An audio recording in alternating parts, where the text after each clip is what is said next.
Tháng 5 năm 2018, cả làng giải trí Trung Quốc chấn động trước sự biến mất bí ẩn của Phạm Băng Băng, nữ hoàng màn ảnh với thu nhập 300 triệu nhân dân tệ mỗi năm. Điện thoại im lặng, mạng xã hội tắt ngấm, văn phòng đóng cửa. Trong cơn hoảng loạn, các thương hiệu và đối tác lập tức rút lui, vội vã cắt đứt mọi liên hệ. Tin đồn về số phận của nữ diễn viên lan truyền chóng mặt, từ giả thuyết đào tẩu ra nước ngoài đến những nghi vấn đen tối về việc bị bắt giữ. Nhưng đâu mới là sự thật? Ai có quyền lực khủng khiếp đến mức có thể khiến một ngôi sao hàng đầu châu Á biến mất chỉ sau một đêm? Và liệu đây có phải là dấu chấm hết cho sự nghiệp của nữ hoàng Phạm Băng Băng? Xin chào các bạn, mình là Thu Thảo. Chào mừng các bạn đến với kênh Tội Phạm Có Thật, nơi mỗi câu chuyện là một mảnh ghép của hiện thực nghiệt ngã và những bí mật tưởng chừng đã bị lãng quên. Hôm nay chúng ta sẽ cùng lật mở những trang hồ sơ về Phạm Băng Băng, ngôi sao từng đứng trên đỉnh cao danh vọng, trước khi tất cả sụp đổ chỉ trong một khoảnh khắc. Nếu các bạn thấy nội dung thú vị, đừng quên để lại một like và subscribe để ủng hộ kênh nhé. Cảm ơn tất cả các bạn. Phạm Băng Băng sinh ra tại Thanh Đảo, Sơn Đông vào ngày 16 tháng 9 năm 1981 trong một gia đình có truyền thống nghệ thuật. Cha là ca sĩ trong đoàn văn công hải quân, mẹ từng là diễn viên múa. Cô sớm bộc lộ năng khiếu âm nhạc và mơ ước trở thành nhạc sĩ, nhưng một tai nạn giao thông năm 17 tuổi đã thay đổi tất cả. Khi hồi phục tại bệnh viện, cô tình cờ biết đến Học viện Truyền thông Điện ảnh Thượng Hải của đạo diễn Tạ Tấn. Dù gia đình phản đối, Phạm Băng Băng vẫn quyết tâm thi tuyển.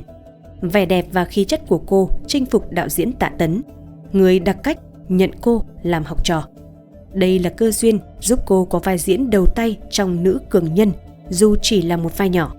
Bước ngoặt đến khi Lưu Tuyết Hoa, bạn diễn của cô trong Nữ Cường Nhân, giới thiệu Phạm Băng Băng với biên kịch Quỳnh Giao. Vai Kim Tỏa trong Hoàn Châu Cách Cách đã giúp cô gái 16 tuổi trở thành ngôi sao dù chỉ đóng vai phụ. Bộ phim đạt tỷ suất người xem kỷ lục và gây tiếng vang lớn khắp châu Á, đặc biệt với phần 2 năm 1999 đạt tỷ suất 65,95%. Nhờ thành công này, Phạm Băng Băng ký hợp đồng với Quỳnh Giao và gia nhập hàng ngũ gà cưng của nữ sĩ. Nhưng cạnh tranh dưới trướng Quỳnh Giao rất khốc liệt, khiến cô khó tìm cơ hội lớn. Với sự hỗ trợ từ doanh nhân Giả Vân, cô chấm dứt hợp đồng, một quyết định gây tranh cãi. Dù bị chỉ trích là vong ân bội nghĩa, nhiều người nhận định đây là bước đi táo bạo nhưng cần thiết để cô thoát khỏi cái bóng của Quỳnh Giao. Giải thoát khỏi hợp đồng cũ, Phạm Băng Băng nhanh chóng ký kết thỏa thuận 3 năm, 5 phim với Giả Vân. Thậm chí, có tin đồn ông đã đầu tư 6 triệu nhân dân tệ để nâng đỡ cho cô. Tuy nhiên, diễn xuất của cô vẫn chưa thực sự thuyết phục giới chuyên môn, thậm chí còn bị gắn mác bình hoa di động. Bên cạnh đó, những tin đồn về mối quan hệ đặc biệt giữa cô và Giả Vân cũng bắt đầu lan truyền, đẩy Phạm Băng Băng vào vòng xoáy thị phi. Năm 2003, bộ phim Điện thoại di động của đạo diễn Phùng Tiểu Cương đánh dấu bước ngoặt sự nghiệp của Phạm Băng Băng. Tác phẩm đạt doanh thu 56 triệu nhân dân tệ và mang về cho cô giải nữ diễn viên chính xuất sắc tại lễ trao giải Bách Hoa lần thứ 27, giúp cô thoát khỏi cái mác bình hoa di động. Tuy nhiên, thành công này cũng đi kèm với thị phi. Tin đồn về mối quan hệ giữa cô và các nhân vật quyền lực như Hồng Kim Bảo, Thành Long lan truyền rộng rãi. Đối mặt với chỉ trích, cô chỉ đáp: "Tôi chịu đựng được bao nhiêu lời phỉ báng thì sẽ đón nhận được bấy nhiêu lời khen ngợi." Cô tiếp tục con đường sự nghiệp của mình với thái độ chịu đựng đầy kiên cường. Năm 2009, Phạm Băng Băng lột xác hoàn toàn với bộ ảnh táo bạo trên tạp chí Esquire, nơi cô cầm dao cạo sâu đầy ngông nghênh. Hình ảnh này phá vỡ vẻ dịu dàng trước đây, định hình biểu tượng Phạm gia mạnh mẽ, cá tính và độc lập. Cũng trong năm đó, cô xuất hiện nổi bật tại Liên hoan phim Cannes với bộ trang phục long bào. Dù không giành giải thưởng, khoảnh khắc ấy đã gây chú ý lớn trên truyền thông quốc tế. Khi bị Tần Hải Lộ mỉa mai khoác lên mình cả tham vọng, cô thẳng thắn đáp: "Chiếc áo long bào của tôi, cô chưa chắc đã dám mặc", khẳng định khí chất mạnh mẽ và bản lĩnh không ngại đối đầu. Những năm tiếp theo, Phạm Băng Băng tiếp tục khẳng định vị thế ngôi sao quốc tế bằng việc quảng bá văn hóa Trung Hoa trên thảm đỏ quốc tế. Cô liên tục xuất hiện trong những bộ trang phục mang đậm dấu ấn truyền thống tại các sự kiện điện ảnh và thời trang lớn. Danh tiếng của Phạm Băng Băng không ngừng thăng hạng, đưa cô trở thành gương mặt đại diện cho nhiều thương hiệu quốc tế hàng đầu như Louis Vuitton, Chopard. Vị thế nữ hoàng của cô trong làng giải trí Hoa ngữ được củng cố bằng việc liên tục dẫn đầu danh sách người nổi tiếng giàu có nhất Trung Quốc do Forbes bình chọn trong suốt 5 năm liền. Năm 2017, thu nhập hàng năm của cô đạt mức kỷ lục 300 triệu nhân dân tệ. Không chỉ thành công trong lĩnh vực thời trang, Phạm Băng Băng còn lấn sân sang sản xuất phim. Năm 2014, cô hợp tác đầu tư sản xuất bộ phim truyền hình Võ Mị Nương truyền kỳ cùng Đường Đức Ảnh Thị và Hằng Đại Ảnh Thị. Bộ phim đạt thành công vang dội với 33,4 tỷ lượt đọc trên mạng xã hội và hơn 10,2 tỷ lượt xem trực tuyến tại Trung Quốc. Võ Mị Nương truyền kỳ không chỉ đánh dấu bước tiến mới trong sự nghiệp của Phạm Băng Băng mà còn se duyên cho cô và nam diễn viên Lý Thần. Sự nghiệp thăng hoa, tình yêu viên mãn, Phạm Băng Băng dường như đang ở đỉnh cao của cuộc đời. Nhưng đỉnh cao cũng chính là nơi khởi đầu của vực sâu. Giữa lúc sự nghiệp rực rỡ nhất, một cơn bão bất ngờ ập đến, cuốn Phạm Băng Băng vào vòng xoáy khủng hoảng. Chớ trêu thay, điện thoại di động, bộ phim từng đưa tên tuổi cô lên hàng sao, lại chính là mầm mống cho bi kịch sau này. Tháng 5 năm 2018, Phạm Băng Băng xuất hiện rực rỡ tại Cannes, nhưng chỉ vài tuần sau, scandal chấn động xảy ra. Ngày 28 tháng 5, Thôi Vĩnh Nguyên, cựu MC truyền hình, bất ngờ đăng bài chỉ trích cô trên Weibo, kèm hình ảnh hợp đồng, ám chỉ việc cô nhận thù lao 10 triệu nhân dân tệ cho một bộ phim, cùng các đãi ngộ xa xỉ. Ngày hôm sau, ông tiếp tục tung bằng chứng về hợp đồng âm dương, một hình thức trốn thuế tinh vi. Theo đó, hợp đồng dương công khai ghi mức thù lao 10 triệu, trong khi hợp đồng âm ghi nhận thực tế là 50 triệu. Tổng cộng, Phạm Băng Băng nhận 60 triệu nhân dân tệ trong một bộ phim chỉ quay trong 4 ngày. Thông tin này khiến dư luận dậy sóng. Văn phòng của Phạm Băng Băng nhanh chóng phản hồi bằng một thông cáo báo chí lên án Thôi Vĩnh Nguyên. Tuy nhiên, điều đáng chú ý là thông cáo này không hề phủ nhận việc sử dụng hợp đồng âm dương, càng khiến dư luận thêm phần hoài nghi. 5 ngày sau vụ tố cáo, Tổng cục Thuế Quốc gia Trung Quốc vào cuộc điều tra. Phạm Băng Băng biến mất khỏi công chúng suốt 5 tháng. Đến ngày 3 tháng 10, kết luận chính thức được công bố. Cô trốn thuế bằng hợp đồng âm dương. Cục Thuế tỉnh Giang Tô yêu cầu truy thu 255 triệu nhân dân tệ tiền thuế và phạt gần 600 triệu, nâng tổng số tiền phạt lên 883 triệu nhân dân tệ. Ngay sau đó, cô đăng thư xin lỗi công khai và cam kết nộp phạt đầy đủ. Trong khi đó, Thôi Vĩnh Nguyên tiếp tục tố cáo, tuyên bố mục tiêu thực sự của ông không phải Phạm Băng Băng, mà là đạo diễn Phùng Tiểu Cương và biên kịch Lưu Trấn Vân. Ông cáo buộc họ gây tổn thương cho ông qua bộ phim Điện thoại di động từ 15 năm trước. Dường như mọi việc đều dẫn về mối thù cũ này.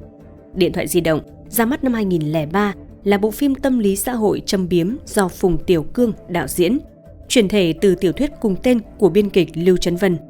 Phim quy tụ dàn diễn viên nổi tiếng như Cát Ưu, Phạm Băng Băng, Từ Phàm và nhanh chóng trở thành hiện tượng phòng vé.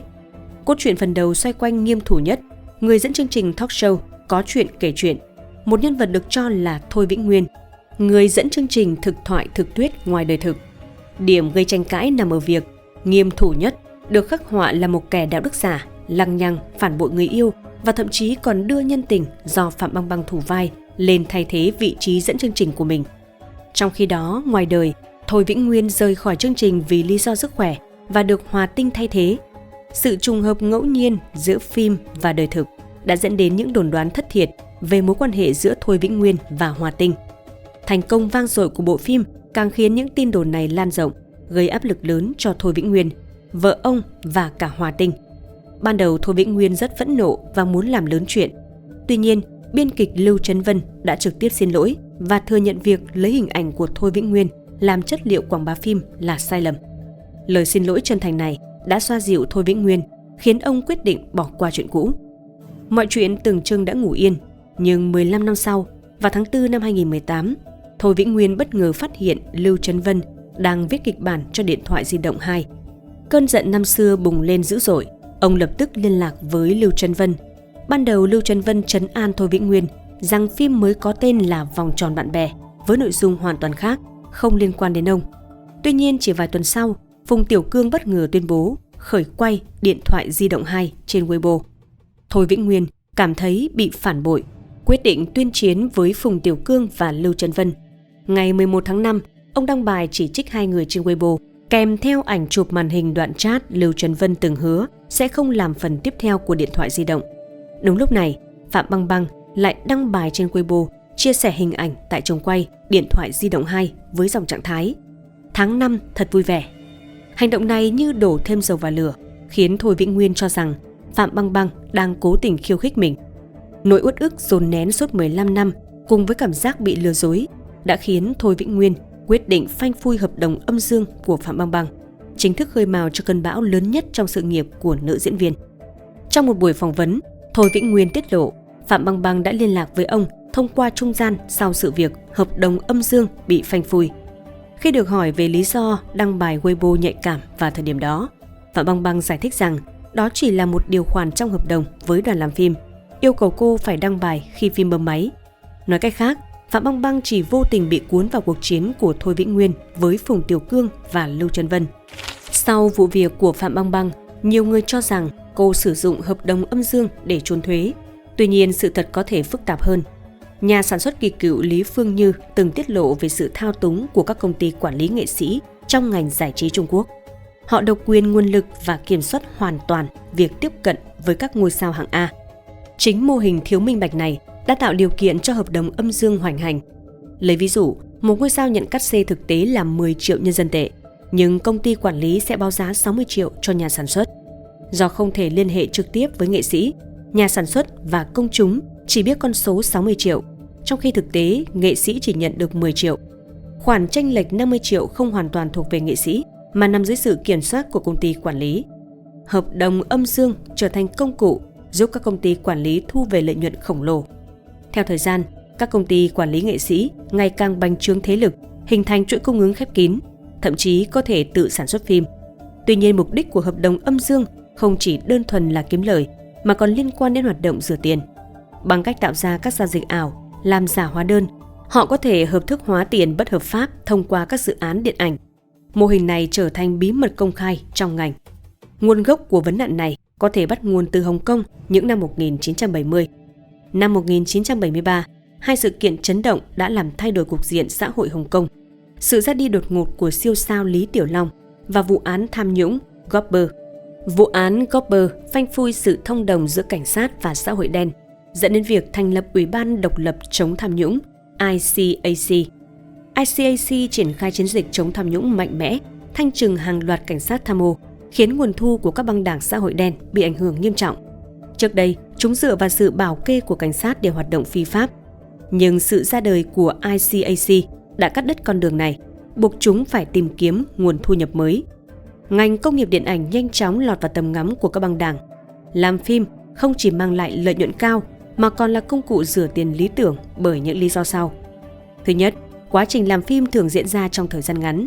Việc kiểm toán chi phí sản xuất lại phức tạp, tạo điều kiện cho việc khai khống gian lận. Ví dụ, một cảnh quay cần 100 diễn viên quần chúng có thể được khai khống lên 1.000 người. Chi phí xây dựng bối cảnh 500.000 nhân dân tệ có thể được đội lên thành 2 triệu. Đặc biệt, với những cảnh quay phá hủy bối cảnh, việc kiểm tra chi phí gần như là bất khả thi.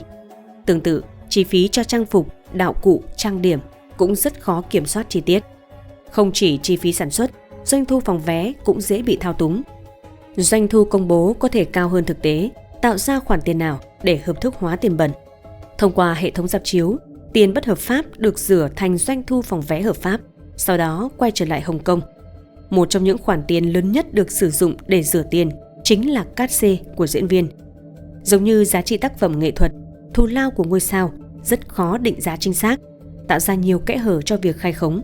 Một ngôi sao có thể nhận 10 triệu nhưng hợp đồng lại ghi 50 triệu. 40 triệu chênh lệch có thể được sử dụng để rửa tiền. Nhiều ngôi sao bị ép buộc phải tham gia vào hoạt động này dưới sức ép của các băng đảng xã hội đen. Với những đặc điểm như thuế suất thấp, thời gian sản xuất ngắn, khó kiểm toán và dễ dàng rửa tiền, ngành công nghiệp điện ảnh Hồng Kông trở thành mảnh đất màu mỡ, thu hút dòng tiền đầu tư khổng lồ, thúc đẩy sự phát triển vượt bậc của nền điện ảnh nơi đây. Tuy nhiên, đằng sau ánh hào quang là những góc khuất đen tối, nơi tiền bẩn và quyền lực ngầm thao túng. Sự ảnh hưởng của điện ảnh Hồng Kông lan rộng khắp châu Á, thâm nhập cả thị trường đại lục thông qua các dự án hợp tác phim, điển hình như Thiếu Lâm Tự 1982. Nhiều người cho rằng chính trong giai đoạn này, mô hình rửa tiền thông qua sản xuất phim đã được du nhập vào đại lục. Năm 2005, tờ Nanjing Weekend đưa tin Thạch Tuyết, tội phạm tài chính đầu tiên của Trung Quốc, đã đầu tư 50 triệu tệ vào bộ phim Đại Hán Thiên Tử để rửa tiền. Năm 2007, trùm Mai Thúy Lý Hiền Hoan cũng thâm nhập vào giới điện ảnh dưới danh nghĩa là nhà đầu tư. Năm 2021, Avin Châu, trùm sòng bạc khét tiếng bị bắt vì tội rửa tiền, thông qua hoạt động kinh doanh sòng bạc và sản xuất phim ái quốc. Những vụ việc này cho thấy dòng tiền khổng lồ trong ngành điện ảnh đã biến nơi đây trở thành thiên đường cho hoạt động rửa tiền. Sau đó, khi vụ việc hợp đồng âm dương của Phạm Băng Băng nổ ra, nhiều người nghi ngờ cô không chỉ đơn thuần trốn thuế mà còn có thể liên quan đến một vụ rửa tiền quy mô lớn. Khoản tiền 50 triệu nhân dân tệ trong hợp đồng âm có thể không phải thù lao thực tế mà là tiền bẩn cần được hợp thức hóa. Nhiều bằng chứng cho thấy Phạm Băng Băng không nhất thiết phải trốn thuế. Năm 2017, khu thương mại Hỏa Nhĩ Quách Tư, Tân Cương đã áp dụng chính sách miễn thuế 5 năm đầu và giảm một nửa trong 5 năm tiếp theo cho các công ty điện ảnh. Phạm Băng Băng đã thành lập công ty tại đây, đồng nghĩa cô có thể giảm thuế hợp pháp mà không cần đến hợp đồng âm dương.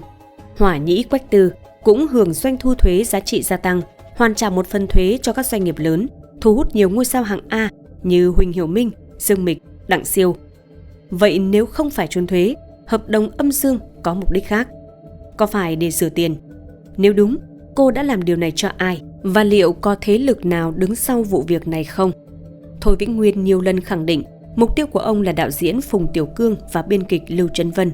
Nhưng cuối cùng, chỉ có Phạm Băng Băng phải trả giá.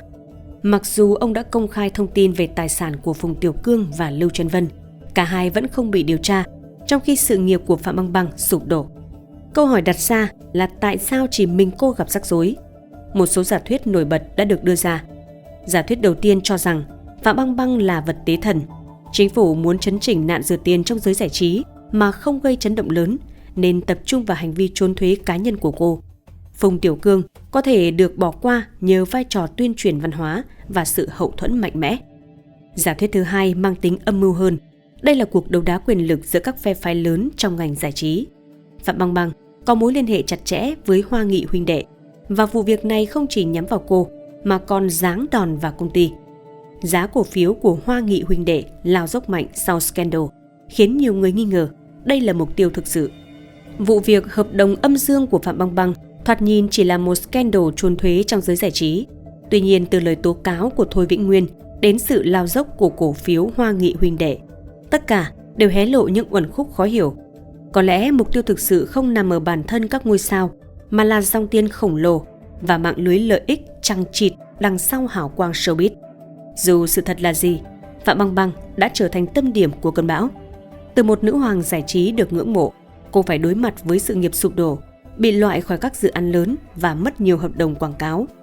Nhưng liệu đây có phải là dấu chấm hết cho Phạm gia, hay cô sẽ tìm được cách trở lại? Hãy chia sẻ ý kiến của bạn trong phần bình luận. Cảm ơn các bạn đã luôn ủng hộ và theo dõi Tội Phạm Có Thật. Xin chào và hẹn gặp lại vào 18 giờ 30 phút hàng ngày.